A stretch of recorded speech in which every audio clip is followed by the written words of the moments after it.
इस वीडियो में मैं रिव्यू करने जा रहा हूँ जैक XECH जैक का 4-in-1 वैक्यूम क्लीनर। ये बेसिकली इसको सिर्फ वैक्यूम क्लीनर कहना गलत होगा, ये 4-in-1 डिवाइस है। पहला है वैक्यूम क्लीनर, दूसरा है टायर इन्फ्लेटर, तीसरा है जंप स्टार्टर और चौथा है इमरजेंसी लाइट, जो कि एक्चुअली किसी काम की नहीं होती है। इस डब्बे को आप चारों तरफ से देख लो अच्छे से, फिर मैं इसकी अनबॉक्सिंग करता हूँ। इसका ये मैंने अमेज़ोन से परचेज़ किया था और मैं इसका रिव्यू कर रहा हूँ अप्रॉक्स 6 महीने से 7 महीने बाद। सो बेसिकली मैं एकदम ऑनेस्ट रिव्यू दूंगा।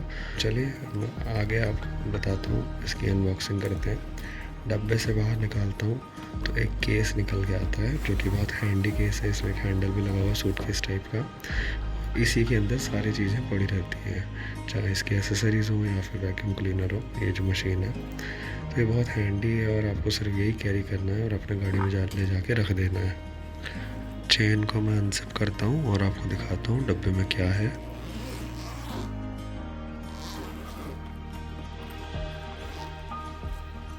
सबसे पहली और सबसे काम की चीज़ इंस्ट्रक्शन मैनुअल, जो कि हर इलेक्ट्रॉनिक डिवाइस के साथ रहता है विथ यूसेज इंस्ट्रक्शंस। मैं आगे आपको ये डिटेल में इंस्ट्रक्शन डॉक्यूमेंट पढ़वा देता हूँ। अब मैं जो हाथ में उठाने जा रहा हूँ ये है बैटरी जंप स्टार्ट कराने का कनेक्टर। इसको मैं आगे बताऊँगा कैसे यूज़ करना है, ठीक है। अभी मैं ये जो है ये कुछ नोज़ल्स हैं, कहाँ काम आते हैं। ये पाइप जो देख रहे हो ना, ये टायर इन्फ्लेटर है। उसके साथ ही में वो आगे नोज़ल्स कनेक्ट करने के काम आते हैं अगर कुछ और भी बनना है तो। ये चार्जिंग केबल जो कि आपके डिवाइस चार्ज करने का काम आती है। वैक्यूम क्लीनर का ये कनेक्टर एसेसरी, एक ब्रश वाली, और ब्रश को स्लाइड कर दो तो नॉर्मल। और फाइनली जो कि प्लास्टिक में रैप है, ये अपनी फाइनली ये मशीन अनपैक कर देते हैं इसको। दिखने में बहुत ही क्यूट है ये वंदे भारत की इंजन टाइप दिखती है। और ये ऊपर में 6 बटन है। मैं आपको 2 मिनट बाद बताता हूँ सारे बटनों का कैसे कैसे काम है। जब तक आप डिवाइस को आगे पीछे से देख लो पीछे इसका मॉडल और कंजम्पशन वगैरह लिखे हुए हैं। और ये हो गया इसके पीछे का लुक। मैं आपको आगे बताता हूँ कौन सी चीज़ क्या है। तो काफ़ी ही स्लीक सी प्रोफाइल है। ये देखो जी, मैंने इसको हाथ में पकड़ लिया, अगर इससे साइज़ का भी अंदाज़ा लगा लो। और वेट का मैं बताऊँ तो लगभग 1 किलो के लमसम होगा। ये देखो जी, इसको मैंने टेबल पर रख दिया। सारे एसेसरीज और इसके कनेक्टिंग वायर्स वगैरह ये सारे इसके बॉक्स में आए हैं।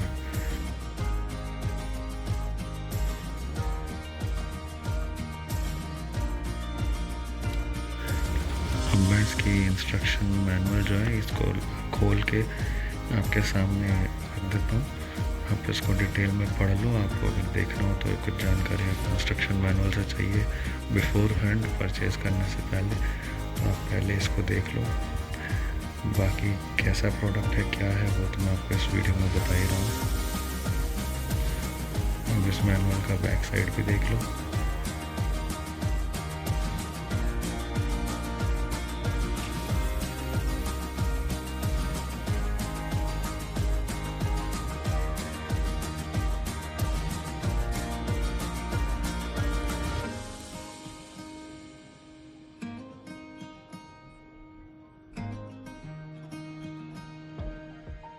चलो जी, अब मैं आपको थोड़ा डिटेल में इसके मशीन के बारे में बताता हूँ। ये देखो जी, मैंने मशीन को उठा लिया। इसके टॉप साइड में यहाँ पे एक स्विच सी दे रखी है। इसको प्रेस करने से इसका ये टॉप बाहर आ जाता है। इसी में HEPA फ़िल्टर लगा हुआ है। मैं आगे चल के दिखाऊंगा HEPA फ़िल्टर को बाहर कैसे निकालना और क्लीन कैसे करना है। फ़िलहाल के लिए इसको मैं फ़िट कर देता हूँ। ये देखो जी, एक छोटी सी केबल आई है इसके साथ में। ये USB A टाइप एक एंड है और दूसरा USB C टाइप है। USB C टाइप जो डिवाइस में लग जाती है। ये प्लास्टिक की डिब्बी मैंने आपको स्टार्टिंग में दिखाई थी। ये कनेक्टर आया है वैक्यूम क्लीनर का, ये स्लाइड हो जाता है ब्रश जो है। नेक्स्ट आइटम अब जो मैं उठा रहा हूँ ये एक पाइप है। ये बेसिकली अपना जो टायर इन्फ्लेट करने के काम आती है उसके लिए है। यूसेज में आपको आगे दिखा दूंगा। एक एंड मशीन में लग जाता है, दूसरा एंड आपके टायर में लगेगा। कुछ सपोर्टिंग कनेक्टर्स दे रखे हैं, जैसे कि आपको फुटबॉल में हवा भरनी हो या फिर किसी और साइकिल में हवा भरनी हो तो उसके लिए सपोर्टिंग कनेक्टर्स दे रखे हैं जो आप कनेक्ट कर सकते हो। और फाइनली ये जो अडेप्टर है ये बैटरी जंप स्टार्ट करने के लिए, कार की बैटरी या बाइक की बैटरी जंप स्टार्ट करने के लिए। यूसेज में आपको आगे दिखाऊंगा। इस जंप स्टार्टर को कहाँ कनेक्ट करना है, ये देखो यहाँ पे एक छोटा सा सिलिकॉन का फ्लैप दे रखा है। इसको आप हटाओगे तो इसमें कनेक्ट होगा। कैसे कनेक्ट होगा मैं आपको दिखाता हूँ आगे चल के। इस मशीन का मैं पीछे बैक साइड घुमाता हूँ तो देखो घुमाने पे ये जो छोटा सा होल दे रखा है, इसमें अपना जो है टायर इन्फ्लेटर का एक एंड जाता है। यहाँ पे ऊपर सी टाइप पोर्ट दे रखा है और यहाँ पे 6 LED लाइट्स दे रखी हैं जो बेसिकली इमरजेंसी फ्लैश लाइट है। अब मैं आपको इसका टेस्टिंग के वीडियोस दिखाना शुरू करता हूँ। सबसे पहले वैक्यूम क्लीनर से स्टार्ट करता हूँ, गाड़ी में ले चलता हूँ उसको। ये जी मैंने स्पेसिफिकली अपने न्यू क्रेटा के लिए लिया था, तो इसको मैं टेस्टिंग करने के लिए ले आया हूँ अपनी गाड़ी में। मेरी गाड़ी में मेरी छोटी सी बच्ची है जी, उसने काफ़ी सारा कचरा कर रखा है, खाती पीती इसी पे गिराती है, तो उसको साफ़ करके देखते हैं अपन इसके वैक्यूम क्लीनर से। इसके साथ ये वैक्यूम क्लीनिंग के लिए एक ही अटैचमेंट आया है, वो है ये। अगर आपको डायरेक्ट हवा यहाँ से लेनी है तो आप इसको कर सकते हो, अदरवाइज़ ब्रश की ज़रूरत है तो आप ब्रश ऑन कर सकते हो। ये ऐसे ब्रश को स्लाइड कर दोगे तो ये ब्रश आ गया सामने। अब इससे आप डस्टिंग कर सकते हो और एयर अंदर चली जाएगी। फिलहाल मुझे फ्लोर साफ़ करना है तो मैं ब्रश गंदा नहीं करना चाहता, मैंने वापस इसको ओरिजिनल पोजीशन पे कर दिया और इसको मैं आगे कनेक्ट कर देता हूँ। ये मैंने कनेक्ट कर दिया, देखने में बड़ा सुंदर है जी, ये वंदे भारत का इंजन जैसा लगता है मुझे। पर कोई नहीं, जो भी है अब इसको अपन स्टार्ट करते हैं। स्टार्ट करने के लिए पावर बटन दबाया, एक बार दबाने से कुछ नहीं हुआ। इसको लॉन्ग प्रेस करके देखते हैं, ये ऑन हो गया। 36 PSI। ये अगर आपको टायर इन्फ्लेट करनी है तो ये पावर उसमें सेट हो गई है। मुझे वैक्यूम क्लीनिंग करनी है तो ये फ़ैन वाला बटन ऑन करके देखता हूँ। सिंगल बटन प्रेस पे कुछ नहीं, लॉन्ग प्रेस करता हूँ, ये वैक्यूम क्लीनिंग ऑन हो गई। ये नॉर्मल मोड पे चल रहा है, देखते हैं ये कितना सक्शन क्रिएट कर पाता है। ये इसने कागज़ ही सक कर लिया, मुझे पेपर हटाना पड़ेगा नहीं तो इसकी टेस्टिंग नहीं हो पाएगी। फ्लोर पे अपन देखते हैं क्या कर पाता है ये। हाँ, अगर सटा के करें तब हो जा रहा है, नहीं तो एक और बार प्रेस कर दिया तो ये हाई स्पीड मोड पे आ गया। अब आप ये देख पा रहे होगे क्या,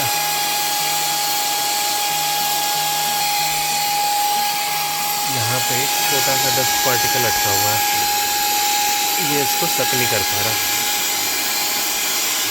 बोलता है कि 10,000 स्पीड है इसकी, 10,000 PSI, 10,000 किलोपास्कल से सक कर रहा होगा, पर मुझे नहीं लगता कि ये उतनी पावर जनरेट कर पा रहा है।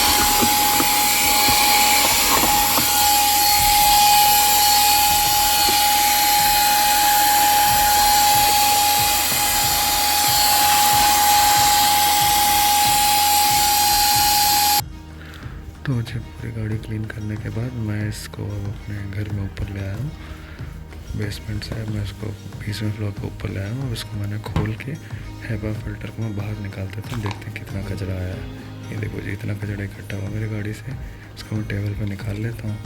हेपा फिल्टर जो आप देख रहे हो जो मेरे राइट हैंड में है, इसको क्लीन करने के लिए तरीका है, आप चुपचाप से इसको अपने बाथरूम में ले जाओ, एक टूथब्रश लो पुराना, उसमें सर्फ लगाओ और सर्फ से इसको रगड़ दो। बहुत हैवीली मत रगड़ना क्योंकि ये बेसिकली एक फ़िल्टर पेपर है, तो इसकी शेल्फ लाइफ जो है कम ही रहेगी। ऐसा मत सोचना कि इसको कुछ नहीं होगा, जब ख़राब तो होगा। आपको मैं ये भी अलर्ट करता हूँ, बता दूँ कि मैंने इसके सर्विस सेंटर को, कस्टमर सर्विस को ऑलरेडी अप्रोच किया था ये पूछने के लिए कि मुझे एडिशनल हेपा फिल्टर कैसा मिलेगा, और उन्होंने साफ़ मना कर दिया। उन्होंने कहा कि स्पेयर हेपा फिल्टर नहीं मिलेगा। तो बेसिकली अगर आपने कुछ ख़राब हो गया या कुछ हो गया तो आपको हेपा फिल्टर नहीं मिलेगा, आप दूसरी मशीन ले लो या फिर कोई दूसरा ब्रांड ट्राई करो। इसलिए इसको क्लीन करते हुए ध्यान रखना, हल्के हाथ से ही ब्रश से आप इसको साफ़ करना, नहीं तो आप फंस जाओगे। बेसिकली फ़िल्टर पेपर है, ख़राब हो जाएगा। मैं आपको इसका जंप स्टार्टर टेस्ट करवाता हूँ। ये मेरी बाइक खड़ी है एवेंजर 220cc क्रूज़, बहुत दिनों से खड़ी है, इसमें बैटरी इशू चलता है हमेशा। ये 3 दिन गाड़ी ना चले बैटरी डेड हो जाती है। देखो मैंने इग्निशन ऑन कर दिया और आप देख रहे होगे ना फ्यूल मीटर में लाइट जल रही है ना यहाँ ओडोमीटर में लाइट जल रही है, कहीं लाइट नहीं जल रही, पूरा डेड पड़ गई है बैटरी। तो मैं बैटरी बॉक्स खोल लेता हूँ। बैटरी बॉक्स खोलने के बाद अब इसमें जो है थोड़ा सा क्लटर हो सकता है, तो मैंने क्लीन कर दिया। नेगेटिव टर्मिनल और पॉजिटिव टर्मिनल देख रहे हो, रेड कलर जो है ये पॉजिटिव टर्मिनल है, इसका मैंने कैप हटा दिया।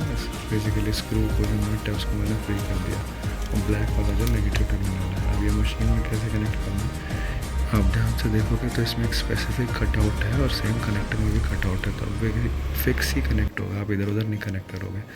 कनेक्ट करने के साथ ही देखो लाइट फ्लक्चुएट करने लग गई, मीन्स ये रेडी है। अब जैसे ही पॉजिटिव टर्मिनल और नेगेटिव टर्मिनल को आपने कनेक्ट किया, इसमें लाइट जो है फ्लक्चुएट करेगी और बीच में स्टेबल हो जाएगी। जब स्टेबल हो जाएगी मीन्स आप जंप स्टार्ट कर सकते हो। ये बीच बीच में थोड़ा सा देखो फिर से फ्लक्चुएट करने लगी, मतलब फिर से रेडी नहीं है, फिर ग्रीन पे स्टेबल हो गई मीन्स रेडी है। देखो जी सब जगह लाइट आ गई, जैसे मैंने चाबी ऑन करी फ्यूल मीटर में लाइट जल गई, पीछे लाइट जल गई, ओडोमीटर में लाइट आ गई, मीन्स ये गाड़ी को पावर देने लग गई है। अब मैं स्टार्ट करता हूँ इसको। इग्निशन की पूरी आवाज़ आ रही है, मतलब पूरा लोड ले रहा है। देखो इस बार लंबा इग्निशन दिया, वो भी पूरा ले लिया, एकदम बढ़िया लोड ले रहा है ये।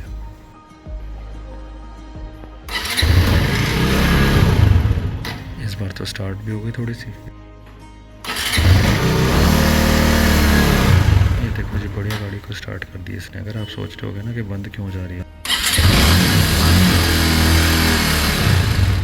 तो मैं बता दूं कि बहुत दिन हो गए थे गाड़ी को स्टार्ट हुए हुए, तो इसलिए बंद हुई है। धक्के से भी 3-4 बार में स्टार्ट हुई है। देखो जी रेड लाइट आ गई, इसका मतलब क्या, अब इसकी बैटरी पूरी की पूरी डेड है, अब ये जंप स्टार्ट नहीं कर पाएगा। तो आप इस बात पर मत जाना कि मेरी बाइक स्टार्ट नहीं हुई, मेरे बाइक की गलती थी, इसने मेरा क्रेटा को तीसरे बार में स्टार्ट कर दिया है। अब मैं आपको इसका तीसरा यूज़ केस दिखाता हूँ, टायर इन्फ्लेटर, इसको कैसे यूज़ करना है। मेरी गाड़ी में जो है ना लो टायर प्रेशर वार्निंग होने लग गई थी। आइडियली 33 PSI होनी चाहिए, जो कि 31 पहुँच गई थी। अब इसको अपन टेस्ट कर रहे हैं। मैंने कनेक्टर को मशीन में जोड़ दिया, अब इसको स्टार्ट कर लेता हूँ। लॉन्ग प्रेस करके रखना है, फिर देखो मशीन स्टार्ट हो गई। बाय डिफ़ॉल्ट 35 पे आया है। क्या है इसमें अपन ध्यान दें, 35 PSI लिखा हुआ है और फोटो तो कुछ आदमी की बनी है, आदमी में हवा भरना होता।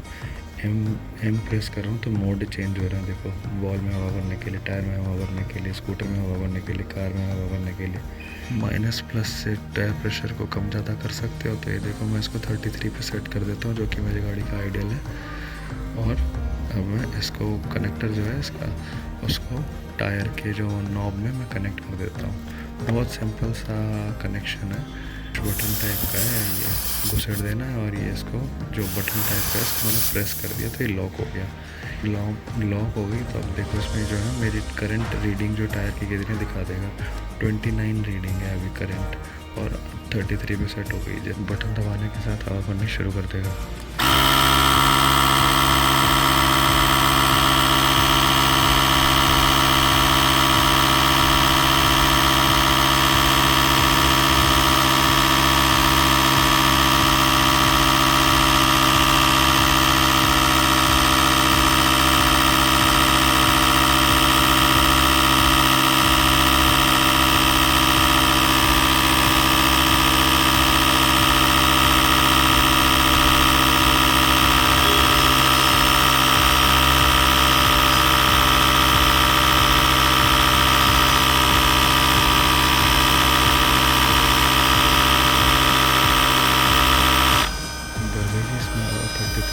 कुछ आवाज़ आ रही है, मेरे ख्याल से ये मशीन जो है हॉट हो गई होगी, गर्म हो गई होगी, इसको कूल कर रहा है। इसको नॉब से निकालने के लिए सिंपली मैंने इसको पुल कर दिया और ये निकल गया बाहर। बहुत बढ़िया, बहुत ईजी तरीके से हो गई है, बहुत आसानी से हवा भर गई है। ऐसे मैं इसके बाकी तीनों चक्कों में भी हवा भर के देख लेता हूँ। इसको भी मैं दूसरे चक्के में भी ट्रायल कर लेता हूँ। इसमें हवा जो है 31.5 है। देखो जैसे मैं इसको कनेक्ट करता हूँ तो इसमें रीडिंग आ जाती है 31.5 की। सेम प्रोसेस रिपीट करके इसमें भी हवा अपन भर देते हैं।